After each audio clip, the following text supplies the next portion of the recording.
Seriously, guys, this is the best James Bond movie ever made for about the first hour. Spectre. Now, normally when I do movie reviews, I try and keep them spoiler free. At this point, though, I'm a little bit late to getting to see the movie, and I figure most people who were really gung-ho to see it have already seen it by now. Plus, the stuff that I want to spend the most time talking about is all spoiler stuff, so that's going out the window. And before I get into what I'm going to be spending the most time on, which is where the movie falls apart, I really want to point out that what I said in the intro was not a joke and it wasn't hyperbole. I love the first hour of this movie. Just starting from that extended tracking shot. I mean, it's gorgeously shot. The action is inventive and it's hard-hitting. It's fun. It's intense. I love that pretty much all the action is practical. Heck, they found somebody to barrel roll a helicopter. I love that the starting premise is basically Bond doing a mission that he doesn't even know why he's doing it, but he's doing it as a post-mortem mission for M, but he trusts her judgment so much that if she says it has to be done, it has to be done, and he's just gonna deal with the consequences. I love the stuff with Monica Bellucci, because it's your standard Bond sex little divergence, but it doesn't slow down the pacing, and you still feel the tension going on, and I love him getting to Rome. I love that meeting that happens. Yeah, before that, I love him with Q. I love him with M. I love when he's in that meeting. I love the car chase that follows. I love when he tracks down Mr. White. I love the heck out of pretty much every single second of that first hour. And then the character of Madeline Swan shows up and things start going downhill. Now, I do want to be clear on this. It's not the fault of this character. The character's fine. It's about standard. She plays it just fine. It's just her appearing happens to coincide with the point at which things start to come apart at the seams a bit. If I were to paint sort of an overall reason as to why this is the point that the movie started going downhill, it's that the feel of the thing just started shifting. Now, I knew going in that sort of the intention of this film and the vibe of it was bringing back elements of classic Bond that the Daniel Craig era hasn't really done so much. And I thought we were getting that extremely well in that first hour. Little moments like when the building is collapsing and he just lands on a couch that's just there. It's not so goofy as to be unbelievable, but it's just a light and fun moment, and it's nice. His banter with Q and Q going, couldn't bring it back in one piece, and all of that stuff. That's very old school and it's very fun. And what it felt like in that first hour, because there's other stuff like that too, but it feels like they found a story to tell, like, good, this is our story, and then within that story found moments and opportunities to insert classic Bond tropes. But what it feels like once we get Madeline Swan on board is it stops feeling like they had a story that they could fit Bond tropes into, and it starts to feel like they just had a list of Bond tropes that they're just checking off as they go along. Well, let's see. Bond girl introduced, kidnapped, and rescued within a half hour of the audience meeting her. Check. Villain base in the middle of nowhere. Check. Bond strapped down to a table and tortured. Check. A literal ticking clock. Check.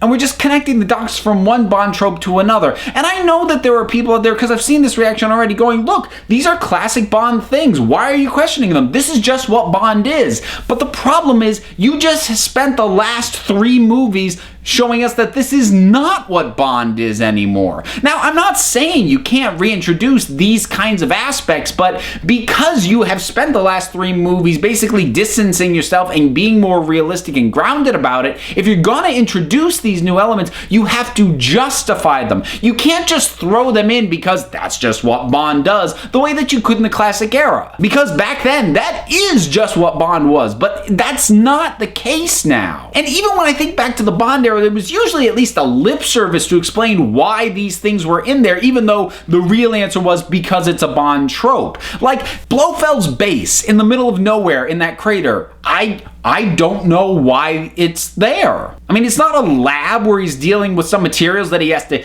keep away from society. There's nothing about that location that has something like right there geographically that he has to be set up there. As far as what he's doing, it's a surveillance farm pretty much. I mean, they could have set that up in an abandoned parking structure. There's just no reason given. It's just, here's the villain's base in the middle of nowhere. But like I said, classic era, they at least gave us a reason. Like, it may be stupid, but I know why Drax has a space station in Moonraker. I know why Alec Trevelyan has buried a satellite dish underneath a lake in GoldenEye. Same thing with the torture scene for Bond. He's strapped to a chair and tortured. Why? I don't know, aside from it's a trope they wanted to reinsert, because Blofeld's not trying to get information from him. He's making Madeline Swan watch, but he's not trying to get her to crack either. He doesn't even seem to be enjoying it, so it's not like he's torturing him for fun. He's just kind of doing it. Which, of course, does bring us to Blofeld, which is kind of the big thing here. And in most ways, he's the big thing that doesn't work.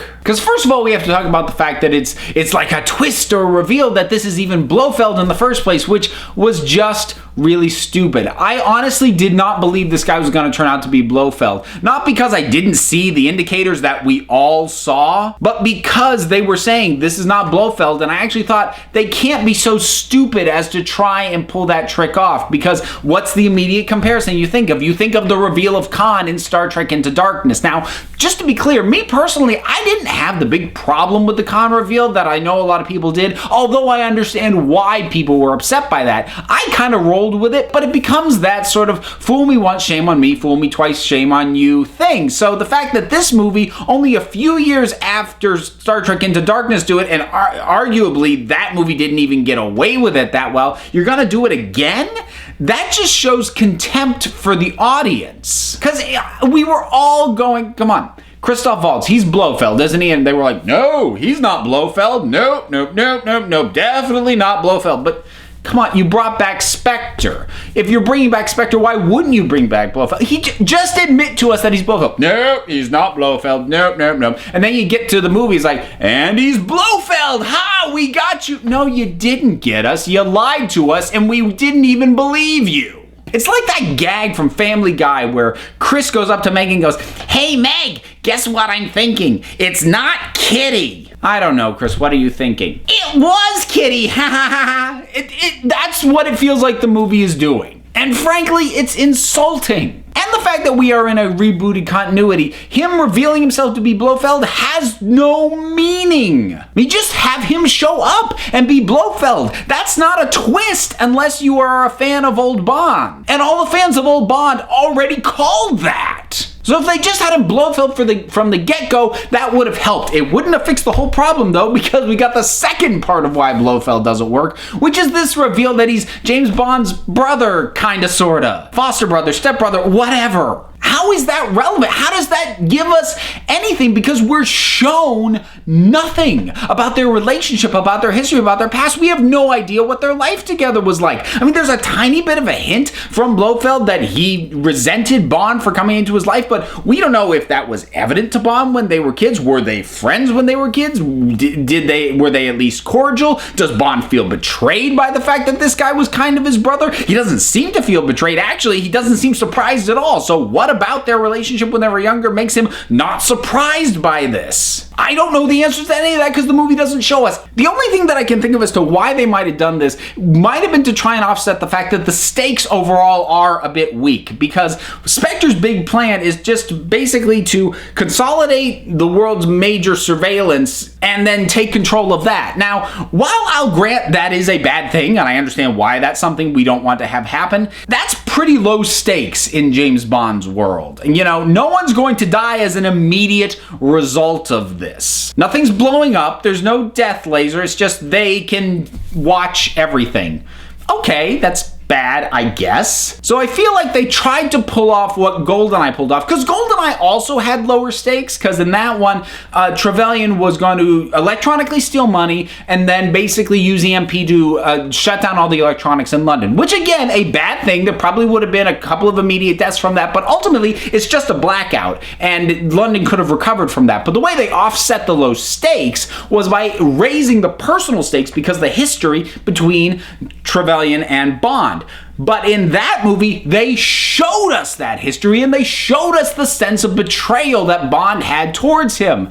And they don't show us that here. So if that was what they were trying to do by introducing this history, they botched it completely. And if that's not what they were trying to do, then what were they trying to do? I would have bought the motivation so much better for Blofeld if he just said, look, I had these plans going on, and over the course of the last 3 movies, you kept stumbling into and screwing up my plan, so I'm pissed at you and I'm going to torture you now. I would have rolled with that. That was fine. That would have been fine. But this whole notion that they've got history and they grew up together, why? What purpose does that serve? Look, I want to be clear. Again, the first hour of this thing is phenomenal. And honestly, in the second half, it's not all bad either. There are some good points. The fight on the train is terrific. We've got some good moments like that, but the thing is, the film as a whole, it started good, it got great, and then it hit that point where it started to dip down, and then the good stuff that's in the latter half, it just sort of evens out for a minute before continuing to dive downwards. I was frustrated when I left the theater, and as I have thought about it since then, it's just made me angry. And I just have a hard time believing that the first half of this film, which is so brilliant and perfectly executed and these classic Bond elements wonderfully integrated, and the second half of this film, where it's just going through a checklist of tropes, were made by the same people. This is probably the Bond film I am most frustrated with and disappointed by. It's not the worst Bond film. It's not even the worst Daniel Craig Bond film. That's easily still Quantum of Solace. But it is definitely the biggest disappointment I've ever had watching Bond. So that's it for me. Have you seen Spectre? If you have, what did you think about it? Whatever you thought, drop something down in the comments and let's talk about it. Until next time, this council is adjourned.